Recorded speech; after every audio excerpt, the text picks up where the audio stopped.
अस्सलामुअलैकुम। Psychology class में खुश आमदीद। मैं शाज़िया ग़ुलाम नबी आज एक नए टॉपिक के साथ हाज़िर हूँ।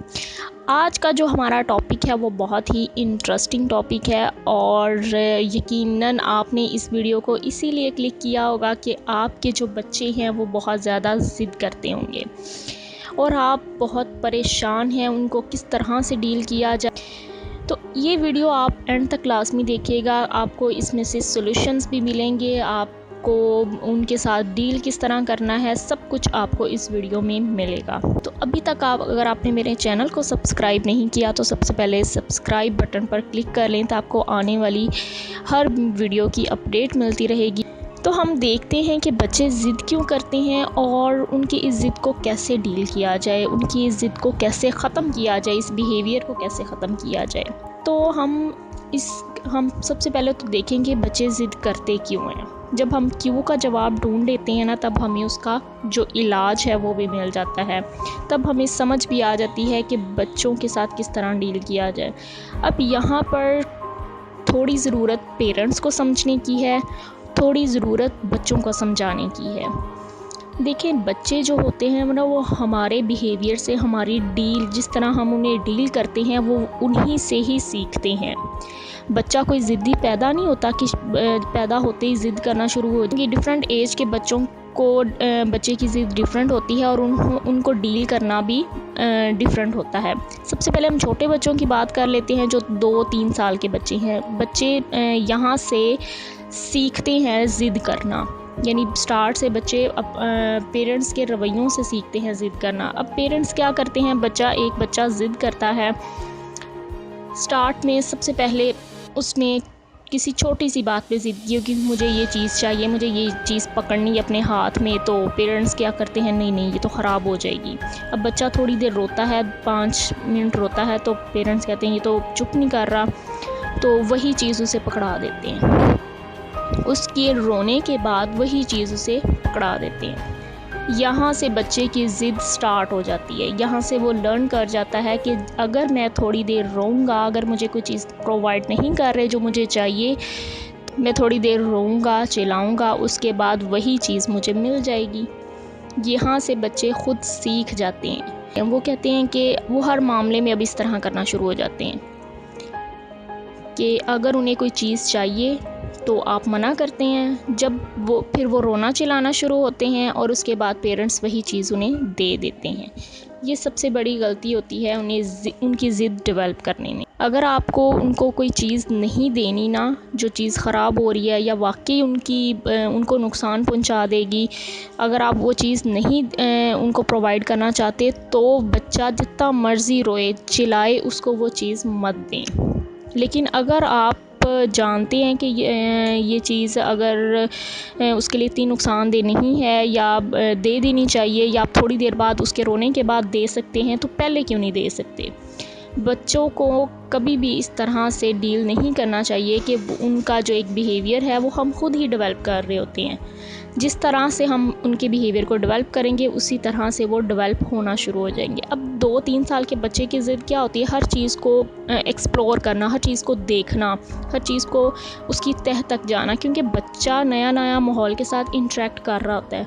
फॉर एग्ज़ाम्पल वो 2-3 साल का बच्चा इस तरह से ज़िद ज़रूर करता है कि वो खुद खाना चाहता है। उसके सामने आप कोई भी चीज़ दलिया या कोई भी चीज़ खाने की रखते हैं, वो कहता है मैं खुद चम्मच पकड़ूं और ख़ुद खाऊं। अब पेरेंट्स इस बात पर भी ज़िद करना शुरू हो जाते हैं कि नहीं तुमने खुद नहीं खाना, हालांकि बच्चे के खुद खाने में कोई प्रॉब्लम नहीं है। थोड़ी देर बाद जब बच्चा रोता है कि मैंने खुद खाना है, तो थोड़ी देर बाद चम्मच उसके हाथ में पकड़ा दिया जाता है, लो अब तुम खुद खा लो।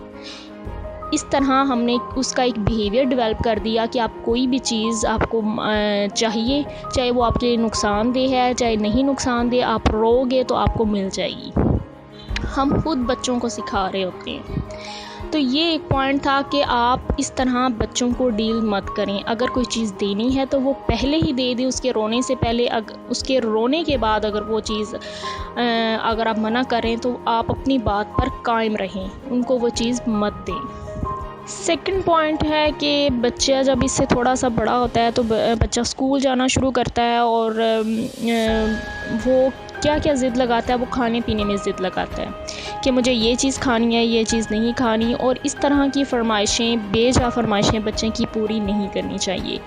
बच्चों को बहुत ज़्यादा सख्ती से डील करना वो भी ठीक नहीं है, और बच्चों को बहुत नरमी से कि उसकी हर चीज़ पूरी कर दें, हर ज़रूरियात पूरी कर दें, ये भी बिल्कुल भी ठीक नहीं है।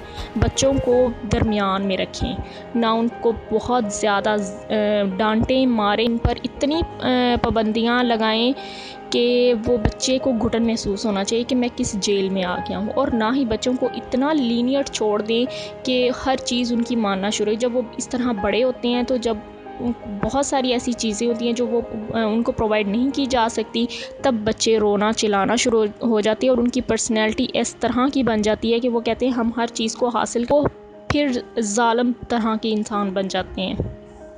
जो 3-4 साल से अबव बच्चे होते हैं वो यकीनन इस बात पर ज़िद लगाते हैं कि मैंने काम नहीं करना, मैंने स्कूल नहीं जाना, मैंने ये नहीं खाना, मैंने वो नहीं खाना। तो इस तरह आप पेरेंट्स क्या करते हैं, बच्चों को मारना शुरू करते हैं। यहाँ पेरेंट्स बहुत बड़ी गलती करते हैं। बच्चों को कभी भी मार के नहीं समझाना चाहिए, या जब वो अपनी किसी बात पर अटक जाते हैं तो उस टाइम उनके साथ आप भी अटक जाएं, ज़िद करना शुरू हो जाएं, वो भी ठीक नहीं है। उस टाइम पर क्या करना चाहिए, आप खामोशी से वहाँ से उठ जाएं और उसको उसके हालात पर छोड़ें। जिस तरह बच्चा कह रहा है कि मैंने ये चीज़ नहीं खानी, मुझे और चीज़ बना कर दो, तो इस तरह अगर आप वो प्लेट उठाएंगे और वो जो कह रहा है कि मैंने घर का बना हुआ खाना नहीं खाना, मैंने बाहर का शवारमा खाना है या बर्गर खाना है, तो आप वो मंगवा कर उसे दे देंगे, तो ये बात गलत है। आप वही प्लेट बच्चे के सामने से उठाएं, वो खाना उठाएं और किचन में रखाएं और बच्चे को कहें ठीक है आपने नहीं खाना, आपको भूख लगेगी, आप ऐसे ही रहोगे, आपको और कुछ भी नहीं मिलेगा।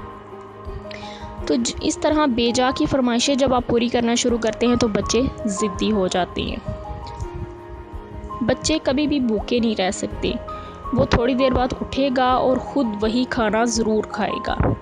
इस तरह बच्चों के अंदर सब्र पैदा होता है और इस तरह जो बच्चे ज़िद करते हैं वो ख़त्म होती है। और तीसरी बात, बच्चों को मारना नहीं चाहिए।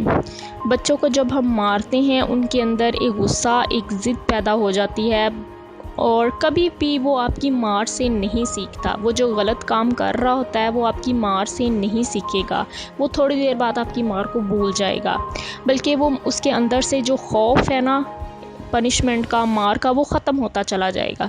उसके बाद आप जितना भी उसे मारेंगे, उस पर चिल्लाएंगे, उसे कोई खौफ नहीं रहेगा और बच्चा अपनी ज़िद पर कायम रहेगा। इस सूरत में क्या करना चाहिए, बच्चे को पनिश किस तरह करना चाहिए, आप बच्चे की कोई पसंदीदा चीज़ रोक लें। फॉर एग्ज़ाम्पल, अगर वो कोई वीडियो गेम्स खेलता है, कोई मोबाइल पकड़ता है या कुछ खाने पीने की चीज़ या पॉकेट मनी, तो आप वो चीज़ अगर उसके गलत काम पर करने पर वो चीज़ बंद कर दें, थोड़ी देर के लिए बंद कर दें। तब बच्चा जो इस चीज़ से सीखेगा ना, वो आपकी मार से नहीं सीखेगा। बच्चों को कभी भी मारना नहीं चाहिए, हमेशा इस चीज़ से हमारा मकसद क्या होता है कि बच्चे ने गलत काम किया है तो हम उसको सिखाएं। वो कभी भी आपकी मार से नहीं सीखेगा, वो इस तरह की पनिशमेंट से ज़रूर सीखेगा, जो उसको याद रहेगी कि मैंने फ़लाँ काम किया था, गलत किया था, तो मुझे इस तरह की पनिशमेंट मिली थी, मेरी कोई पसंदीदा चीज़ रोक दी गई थी। तो उससे जो बच्चा सीखता है वो आपकी मार से नहीं सीखता। अगर आप ये सोच रहे हैं कि मेरा बच्चा तो बहुत बड़ा हो गया है, 8 साल का हो गया है, 9 साल का हो गया है, इसकी ज़िद किस तरह ख़त्म होगी, तो इन बच्चों की ज़िद जो है वो बहुत, इनको प्यार से डील किया जाए। ठीक है, बच्चों को 1 से 10 साल तक की उम्र बहुत ही प्यार से डील किया जाए तो बच्चे चेंज भी हो जाते हैं, वो सुधर भी जाते हैं, उनकी जो ज़िद है वो भी ख़त्म हो जाती है। और कभी भी आप उसको डांट कर, मार कर नहीं समझा सकते। अगर आपका बच्चा बड़ा भी हो गया, 9-10 साल का है, तो उसको प्यार करें, बहुत अपने रवैये में चेंज लाएं। अगर वो सुबह स्कूल जा रहा है तो स्कूल जाते हुए उसको हक करें, उसको प्यार करें, फिर अल्लाह हाफ़िज़ करें। और अगर वो स्कूल से वापस आ रहा है तो आप उसको गले लगाएं और अपने पास बिठाएं और उसकी एक्टिविटीज़ को पूछें आज क्या किया सारा दिन।